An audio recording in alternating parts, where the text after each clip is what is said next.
कहानी की शुरुआत हुई साउथ ग्रीस में चल रही बहुत ही खतरनाक जंग को दिखाने से। दोनों ही किंगडम्स यानी राज्य के सिपाही एक दूसरे से पूरी तरह लड़ रहे थे। लड़ाई उनकी जोरों शोरों पर थी। तलवारबाजी और तीर मार मार कर एक दूसरे को हरा रही थी। सब कुछ तबाह बर्बाद हो चुका था। बहुत सारे सिपाही और वॉरियर्स यानी योद्धा तो पानी में डूबकर मारे जा चुके थे। इसके बाद जब सब कुछ शांत हुआ तो एक खतरनाक और मगरूर राजा, जो अच्छा नहीं था, वो साउथ ग्रीस के राजा के पास जाकर उसे लड़ाई के लिए ललकारता है, क्योंकि वो दोनों दुश्मन थे। साथ में वो अपनी काफी बड़ी फौज भी लेकर गया था। साउथ ग्रीस के राजा को लगा कि ये हमला करने के लिए आ रहा है, तो उसने अपने सिपाहियों को कहकर तलवारों और तीरों का रुख उनकी तरफ करवा दिया। फिर जब साउथ ग्रीस का राजा खुद सामने आया तो बुरा राजा उसके सामने एक शर्त रखता है कि हम जंग तो लड़ेंगे, पर इसमें सिर्फ तुम्हारी और मेरी लड़ाई होगी। सिपाही बिल्कुल आगे नहीं आएंगे, क्योंकि हम उनका खून नहीं बहाएंगे। हम में से जो भी जीतेगा वो अपने किंगडम के साथ साथ दूसरे किंगडम का भी हकदार होगा। जीतने वाले को वहाँ का सब कुछ, जैसे कि दौलत, शोहरत, इज्जत, सब मिलेगा। साउथ ग्रीस का राजा इसके लिए मान गया, जिसके साथ ही दोनों की खतरनाक लड़ाई छिड़ गई। एक दूसरे पर जोरदार तलवार का हमला हुआ। साउथ ग्रीस का राजा जैसी तलवार से बुरे राजा का सर काटने लगा, वो साइड पर हटकर बैठ जाता है। फिर दोनों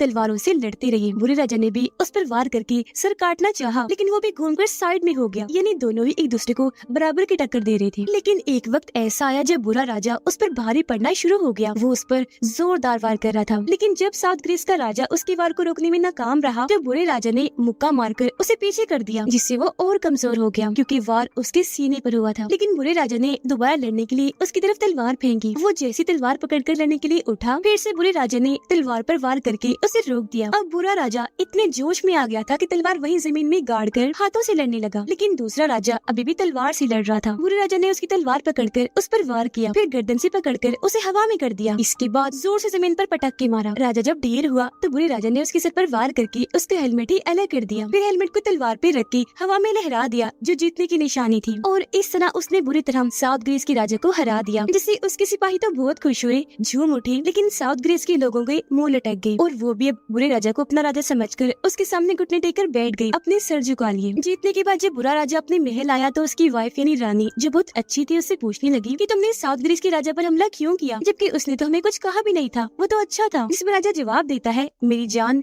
ये मैंने तुम्हारे लिए किया है। रानी बोली, झूठ, तुमने मेरे लिए नहीं बल्कि अपने लिए, दौलत, शोहरत, ताकत के लिए किया है। इस बात को लेकर इनकी बहस हो गई। रानी नाराज होकर यहाँ से चली जाती है, जिससे हम समझ गए कि इनके बीच के ताल्लुक खास अच्छे नहीं है। रानी बहुत परेशान थी, इसीलिए वो गॉडेस यानी देवी के मंदिर गई। रो रो कर उन्हें पुकारने लगी। कहती है, गॉडेस बाहर आइए, मुझे आपकी मदद चाहिए। फिर जब गॉडेस वहाँ आई तो वो रानी को संभालती है। रानी उन्हें बताती है कि मैं अपने हस्बैंड यानी बुरे राजा के जुल्म से तंग आ चुकी हूँ, कैसे भी करके इस सबसे छुटकारा हासिल करना चाहती हूँ, तो बताइए मैं क्या करूँ। गॉडेस कहती है कि अगर तुम चाहो तो मैं तुम्हें एक बच्चा दे सकती हूँ, जो तुम्हारे हस्बैंड के इन सारे जुल्मों को खत्म करके बुराई के खिलाफ लड़ेगा। रानी बोली, पर मैं अपने हस्बैंड को पसंद नहीं करती, एक बच्चा हमारा पहले ही है, दूसरा बच्चा नहीं चाहती उससे। इस पर फौरन गॉडेस बोली, अपने हस्बैंड से नहीं, मेरे हस्बैंड गॉड ज़्यूस से, क्योंकि वो भी ऐसा चाहते हैं। तुम्हारे लिए उनमें हमदर्दी है, तुम उन्हें बहुत पसंद हो। अगर तुम चाहो तो उनका बच्चा पैदा कर लो, जो तुम्हारे हस्बैंड के जुल्म से तुम्हें छुटकारा दिलवाएगा और सारी दुनिया से बुराई को खत्म कर देगा, क्योंकि जाहिर सी बात है वो ज़्यूस का बच्चा होगा, तो उन जैसी उसमें भी ताकतें होंगी, और तुम उस बच्चे का नाम हरक्यूलिस रखना। अब रानी को कैसे भी करके जुल्म से आजाद होना था, इसीलिए वो मान गई। रात को जब वो सो रही थी तो ज़्यूस वहाँ उसके पास आए, लेकिन वो दिख नहीं रही थी, क्योंकि ना नजर आने वाली ताकत बनकर आई थी, जिन्हें रानी महसूस कर लेती है कि यहाँ ज़्यूस है। तभी यहाँ बुरा राजा भी आ गया। वो रानी को इस हालत में देखकर इस ना नजर आने वाली ताकत को महसूस कर लेता है। उसे बहुत गुस्सा आया। चादर हटाकर हर तरफ वो ढूंढने की कोशिश करता है, पर उसे कुछ नहीं मिलता। वो तलवार हर तरफ मारता है कि अगर कोई ताकत होगी तो तलवार से कटने से मारी जाएगी, पर कुछ नहीं होता। उसे इतना गुस्सा आया कि वो रानी को गले से पकड़कर कहता है, बताओ कौन था वो जो तुम्हारे साथ था। पर रानी कुछ नहीं बताती, बस रोती रहती है। गुस्से में बुरा राजा बाहर आकर अपने लोगों के सामने जोर जोर से चिल्लाने लगा कि तभी आसमान से आग नीचे आकर गिरती है, जिसके साथ ही बारिश होने लगी, जिस वजह से बुरे राजा को लगने लगा कि ये काम ज़्यूस का हो सकता है। तो आग बगोला होकर वो आसमान की तरफ देखकर जोर जोर से चीखने लगा। ऐसे ही 9 महीने गुजर गए। रानी का बेटा पैदा हो गया, लेकिन राजा उससे नफरत करता था। उसे बहुत गुस्सा था, क्योंकि वो जानता था कि ये मेरा बच्चा नहीं है बल्कि किसी और का है। लेकिन फिर भी वो रानी के पास जाकर कहता है कि क्योंकि तुम मेरी वाइफ हो और ये तुम्हारा बच्चा है, इसीलिए मैं इसका नाम अल्साइडस रख रहा हूँ। लेकिन याद रखना, ये हमारे बड़े बेटे की जगह कभी नहीं ले सकता, क्योंकि वो मेरा बेटा है, मेरा खून है, और वही अगला राजगद्दी का हकदार है। मेरे बाद राजा वही होगा। जो कहकर राजा वहाँ से चला गया। रानी यहाँ अपने बेटे की तरफ देखकर कहती है, मेरे बेटे का नाम अल्साइडस नहीं बल्कि हरक्यूलिस है, यानी वही नाम जो गॉडेस ने उसे रखने को कहा था। फिर अब ऐसे ही 20 साल गुजर गए, जहाँ हरक्यूलिस यानी अल्साइडस बड़ा हो चुका था, जो इस वक्त प्रिंसेस यानी राजकुमारी के साथ होता है। दोनों एक साथ काफी अच्छा वक्त गुजारते हैं और बहुत खुश थे क्योंकि एक दूसरे को पसंद करते थे। तभी यहाँ किंग का बेटा यानी अल्साइडस का भाई अपने सिपाहियों के साथ आ गया। अब हालांकि वो भी प्रिंसेस को पसंद करता है पर उसे कभी बताता नहीं, क्योंकि वो जानता था कि मेरा भाई अल्साइडस उसे और वो अल्साइडस को चाहती है। वो प्रिंसेस को अपने सिपाहियों के साथ भेजकर अल्साइडस को कहता है कि आज क्यों ना हम सारा दिन शिकार पर रहे, जिसके लिए वो मान गया। ये शिकार पर निकल गई, यानी रात हो जाती है और अब ये दोनों अकेले थे कि तभी एक तरफ देखकर अलर्ट हो जाते हैं, क्योंकि वहाँ शेर था जो उनकी तरफ देखकर दहाड़ रहा था, हमला करने के लिए बिल्कुल तैयार था। पर उसे देखकर अल्साइडस नहीं डरता। वो अपना रॉड लेकर धीरे धीरे आगे बढ़ा उसका काम तमाम करने के लिए। शेर दहाड़ता हुआ आगे बढ़ा, वो अल्साइडस पर झपटने ही वाला था कि तभी रोड से उसे मारकर अल्साइडस ने पीछे कर दिया। वो इतना बहादुर था कि शेर की पीठ पर भी चढ़कर उसे गिराने की कोशिश करता है, लेकिन शेर ने जैसे खुद को छुड़वाया अल्साइडस ही नीचे गिर गया। शेर उसे खाने के लिए जैसे आगे बढ़ा, अल्साइडस ने उसके मुंह में रॉड डालकर उसे रोक कर रखा, लेकिन जाहिर है शेर इतना ताकतवर था कि वो रॉड ही टूट गया। इससे पहले कि शेर अल्साइडस को निगल जाता, वो ही शेर को गले से मजबूती से पकड़ लेता है, उसे दबोच के रखता है। शेर खुद को आजाद करवाने की भी बहुत कोशिश कर रहा था, लेकिन अल्साइडस की ताकतों के आगे वो टिक नहीं पाया। उसका दम घुट गया, गले की हड्डी टूटने से वो वहीं मरकर ढेर हो जाता है। अब बहादुरी के लिए ये शेर की खाल निकालकर अपने पास रख लेते हैं। फिर जब महल वापस आए तो अल्साइडस का भाई खुद सबकी नजर में बहादुर बनने और सारा क्रेडिट खुद लेने के लिए शेर को मारने की झूठ मूठ कहानी सुनाने लगता है, जो बताकर वो शेर की खाल सबको दिखा रहा था कि इसे मैंने कैसे मारा। यहाँ अल्साइडस सच नहीं बताता बल्कि अपने भाई की हाँ में हाँ मिलाता है कि इसने ही शेर को मारा है, क्योंकि वो अपने भाई के खिलाफ जाना नहीं चाहता था। लेकिन यहाँ रानी और प्रिंसेस जो ये जानती थी कि अल्साइडस बहादुर है जबकि उसका भाई डरपोक, उन्हें ये बात मशकूक लगती है। इसी वजह से वो काफी हैरान थी। लेकिन बुरा राजा अपने बेटे की इस बहादुरी की वजह से बहुत खुश हो जाता है और वो उसकी और रानी की शादी फिक्स कर देता है। लेकिन राजा का ये फैसला अल्साइडस और प्रिंसेस को जरा भी पसंद नहीं आया। वो बहुत हैरान थे। प्रिंसेस को तो इतना गुस्सा आता है कि वो फौरन वहाँ से चली जाती है। इस फैसले से खुद रानी अल्साइडस की मॉम भी खुश नहीं थी। प्रिंसेस का मूड खराब हो गया था, इसलिए अल्साइडस अपना घोड़ा लेकर उसके पीछे जाता है मनाने के लिए। अल्साइडस का भाई अपने डैड किंग को बताता है कि डैड आपने शादी फिक्स भी कर दी है, मैं खुश भी हूँ, लेकिन जिसके साथ शादी होनी है वो खुश नहीं है, क्योंकि वो तो अल्साइडस को पसंद करती है। जिस पर किंग उल्टा उसे गुस्सा होने लगा कि इतना मत सोचो, इस बात से कोई फर्क नहीं पड़ता कि वो किसी पसंद करती है और किसी नहीं। तुम्हारी उसके साथ शादी तय हो गई है तो जाओ उसे वापस ले आओ, मान जाएगी। प्रिंसेस जो अपना घोड़ा बहुत तेजी से लेकर भाग रही थी, अल्साइडस उसके घोड़े के सामने अपना घोड़ा लाकर खड़ा कर देता है और उसे रोककर घोड़े से नीचे उतारता है। वो बहुत रोती है, कहने लगी अल्साइडस मैं तुमसे प्यार करती हूँ ना कि उससे, तो मैं तुमसे शादी करना चाहती हूँ, उससे नहीं। ये लोग हमारे प्यार को कभी नहीं समझेंगे। चलो यहाँ से भागकर कहीं दूर चलती हैं, हम शादी कर लेंगे, अपनी अलग जिंदगी बसाएंगे जिसमें हम बहुत खुश होंगे। इससे पहले कि यहाँ से निकलते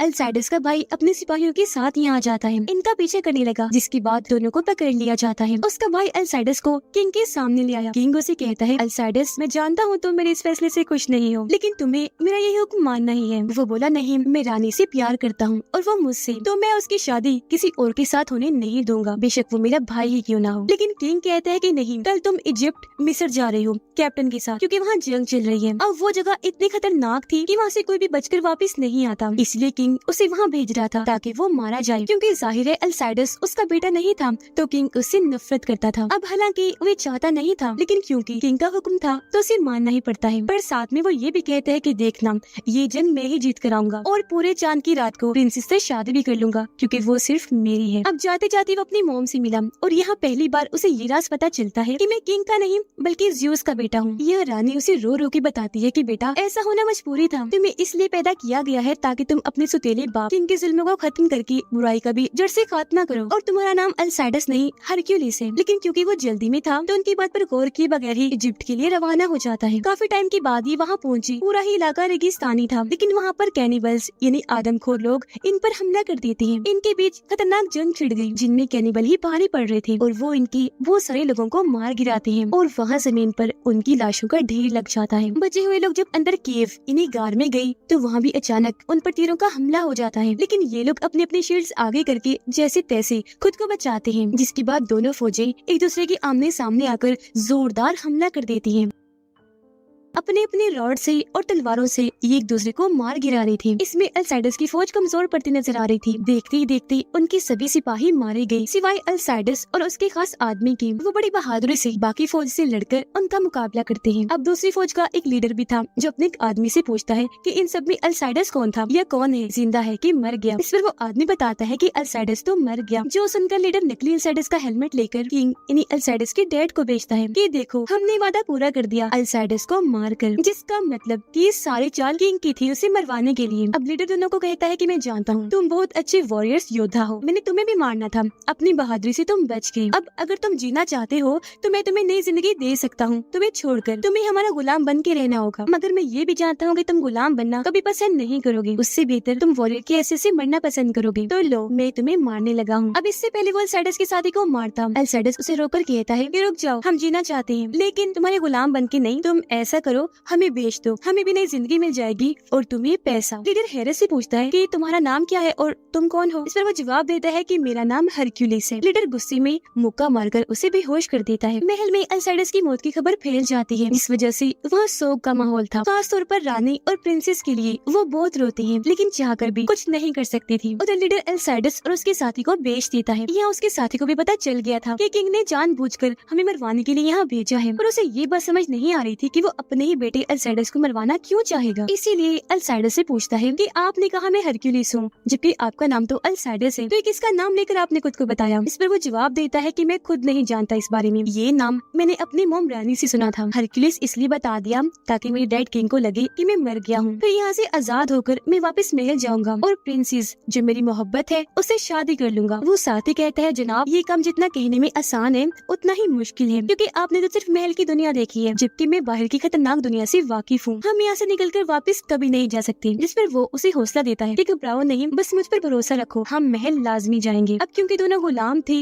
इसीलिए लड़ाई के लिए उन्हें जंग के मैदान में उतारा जाता है। पहले अल्साइडस का साथी गया जो शुरू में तो मार खाता है लेकिन फिर उस पर अपना कंट्रोल करके मारकर उसको अधमरा कर देता है, जिसके बाद अल्साइडस को लड़ने के लिए उतारा जाता है। आते वो आदमी अल्साइडस पर हमला करके उसे दूर खंबे के साथ लगा देता है, लेकिन अल्साइडस ऊपर होकर उस पर टांगों से वार करता है। दोनों एक बार फिर आमने सामने आए। अल्साइडस मुक्कों से टांगों से मार मार कर उसे अधमरा कर देता है, फिर उठा कर उसे इतना पटकता है कि उसकी हालत खराब हो गई। फिर अल्साइडस उसकी बाजू तोड़कर वहीं गिरा देता है। वो जीत गया था इसीलिए वहाँ हर तरफ हरक्यूलिस हरक्यूलिस के नारे लगते हैं, उसकी वाह की जाती है। उधर रानी जब एक जगह पर बैठकर दुआ कर रही थी तो वहाँ किंग आया जो उससे पूछने लगता है कि बताओ अल्साइडस किसका बेटा है, उसका बाप कौन है, एक है या कितने हैं। इस पर रानी फौरन बोली है तो एक ही, लेकिन उसे भी किसी मकसद के लिए पैदा किया गया था, पर क्योंकि मेरा बेटा अल्साइडस तो नहीं रहा तो उसका अधूरा काम मैं पूरा कर देती हूँ। तुम्हारे जुल्मों से बचने के लिए तुम्हें मार कर। इतना कहकर वो खंजर से किंग पर वार करने लगी, लेकिन उसने रानी का हाथ पकड़कर हमला रोक दिया। पूछता है कि बताओ वो कौन था, जिस पर रानी अब जाकर उसे बता ही देती है कि वो ज़्यूस है। तुम्हारे जुल्मों से बचने के लिए, तुम्हारा खात्मा करने के लिए उन्होंने मुझे एक बेटा दिया था, जो बताकर वो हंसने लगी। किंग को बहुत गुस्सा आ गया, वो उसे खंजर को रानी के अंदर घुसा देता है जिससे उनकी मौत हो जाती है। लेकिन मरते मरते वो किंग को कहती है कि तुमने ज़्यूस के बेटे को मारा है, वो बहुत गुस्से वाले और ताकतवर है, तो अब अपनी खैर मनाना, उनके गुस्से से तुम कभी नहीं बच सकती, तुम मारे जाओगे देखना। अब किंग सबसे ये बात छुपा के रखता है कि मैंने उसे मारा। हर तरफ ये अफवाह फैला देता है कि रानी अपने बेटे अल्साइडस की मौत के गम में मारी गई। हरक्यूलिस गुलामों के मालिक को कहता है कि तुम यहाँ से भी और ज्यादा पैसे कमा सकती हो अगर तुम हमें ग्रीस ले जाओ तो। वहाँ पर इस तरह की छोटी मोटी लड़ाइयाँ नहीं होती, बल्कि दूर दूर से लोग आते हैं लड़ाई देखने के लिए, बहुत बड़ी लड़ाइयाँ होती हैं। अब हम दोनों वहाँ जाकर तुम्हारी तरफ से 6 आदमियों के साथ लड़ेंगे और ये 6 लोग वो हैं जो कभी नहीं हारे, तो जाहिर है उनका मुकाबला देखने कौन नहीं आएगा। अब अगर तुम उनसे जीत गए तो हमें आजाद कर देना, जबकि तुम तो मालामाल हो ही जाओगे। जिस पर गुलामों का मालिक मान गया। लेकिन वहाँ जाने से पहले ये दोनों प्रैक्टिस के तौर पर 2 खतरनाक वॉरियर से लड़ते हैं जिन्हें भी आज तक किसी ने हराया नहीं था।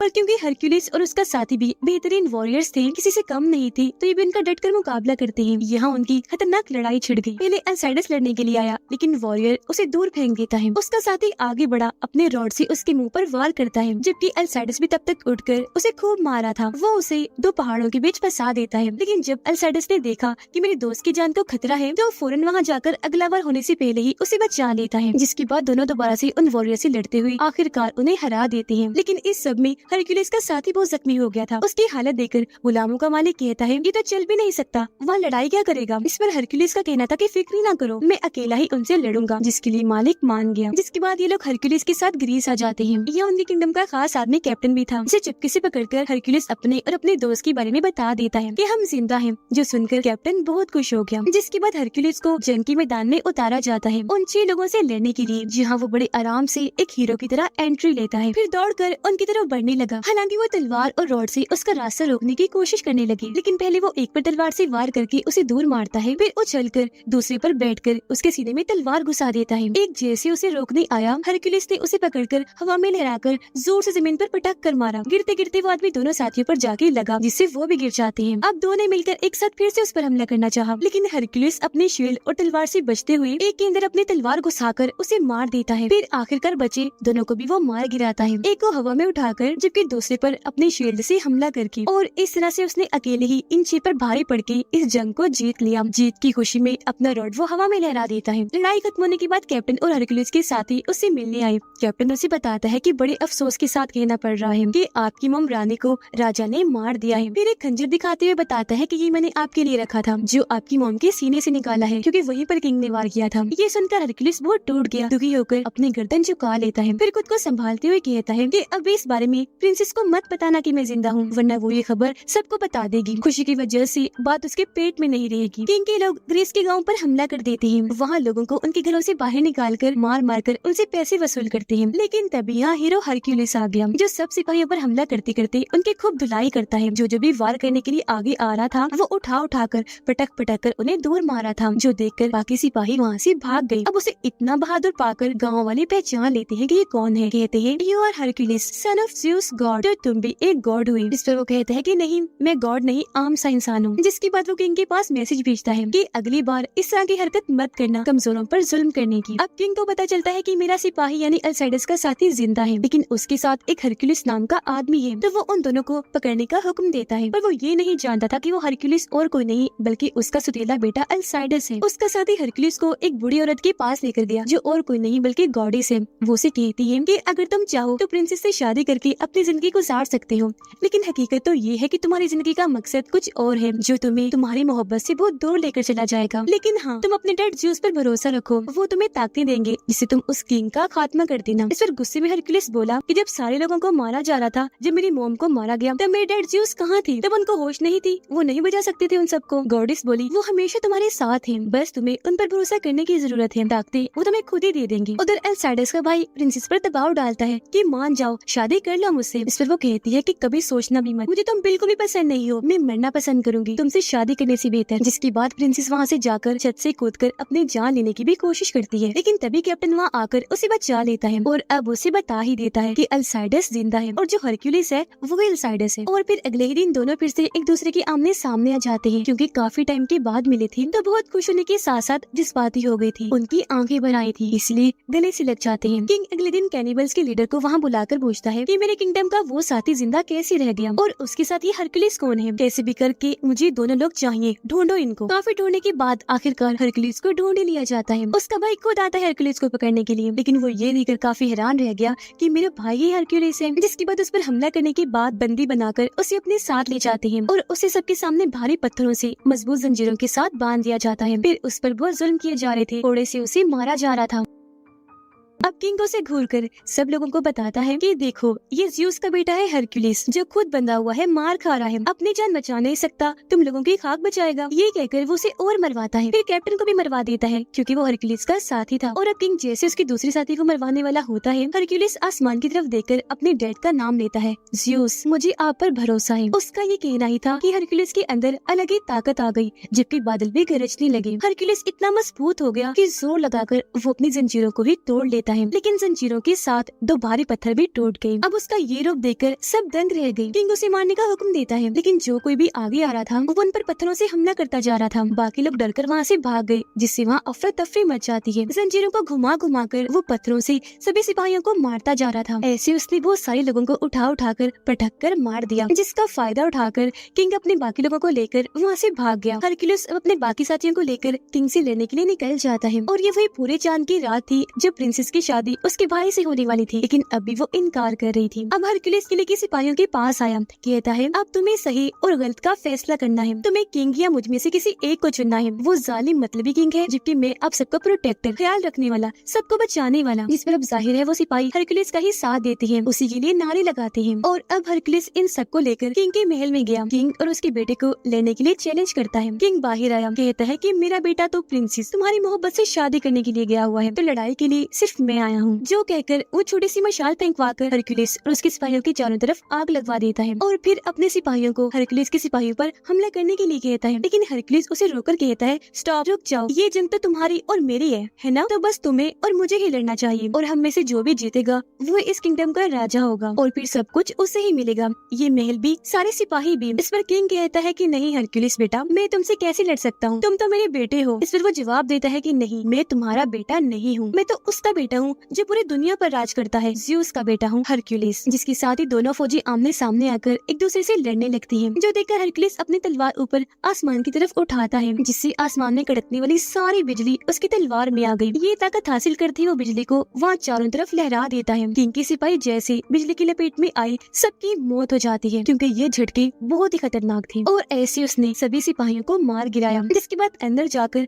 हरक्यूलिस और किंग की लड़ाई छिड़ गई। दोनों तलवारें चला चलाकर खूब लड़ रहे थे, बराबर ही लड़ाई चल रही थी। पर एक वक्त पर किंग उस पे भारी पड़ गया। वो हरक्यूलिस को बहुत मारता है। फिर जैसे दोबारा दोनों लड़ने लगे, वो टांग मारकर हरक्यूलिस को दूर गिरा देता है। किंग उसे ललकारता है। जैसे वो उठा, किंग फिर से उसे मारने लगा, लेकिन अब की बार बड़ी हिम्मत करके किंग की हर वार को वो रोक रहा था। फिर जोर से जमीन पर पटक कर उठा कर मारने लगा। वो फिर किंग को पकड़कर उसे बस जान से मारने ही वाला था कि तभी यहाँ किंग का बेटा प्रिंसेस को बंदी बनाकर ले आता है और किंग को छोड़ने के लिए कहता है। उसने प्रिंसेस पर खंजर रखा हुआ था, लेकिन प्रिंसेस उस खंजर को पकड़कर अपने सीने में घुसा लेती है। आर पार होकर वो किंग के बेटे को लगा, जिससे वो इतना जख्मी हो गया कि वहीं गिर जाता है। फौरन ही उसकी मौत हो जाती है। प्रिंसेस भी जख्मी होकर वहीं गिर गई, जो देखकर हरक्यूलिस जोर से दहाड़ता है। उसे इतना गुस्सा आ गया कि वो दोबारा किंग से लड़ने लगा। इस बार वो बहुत जोश से लड़ रहा था। वो किंग को बहुत मारता है, तलवारों से जिसम के अलग अलग हिस्सों पर वार करके उसे दूर उठाकर मारता है। हालांकि वो खुद को बचा रहा था, लेकिन इस बार हरक्यूलिस के आगे कमजोर था। हरक्यूलिस उसे उठाकर दूर मारता है, फिर कूद कर उसके पास आया और अपने खंजर को किंग के सीने में जोर से घुसा देता है। किंग की मौत हो गई और इस तरह उसने अपनी मौम का बदला ले लिया। किंग के खात्मे के साथ साथ उसके जुल्म भी अब खत्म हो जाएंगे। जैसे वो प्रिंसेस के पास आया, ये देखकर काफी खुश हो गया कि वो जिंदा है। जिसके कुछ अरसे के बाद उनकी शादी हो गई, जो वो चाहती थी। वो हंसी खुशी रहने लगे, जहाँ उनका क्यूट सा प्यारा सा बेटा पैदा हुआ, जो अगला प्रिंस बनेगा। उनकी फैमिली पूरी हो गई और वो बहुत खुश थे। उनकी हैप्पी सी लाइफ को दिखाते हुए इस मूवी की भी हैप्पी सी एंडिंग हो जाती है।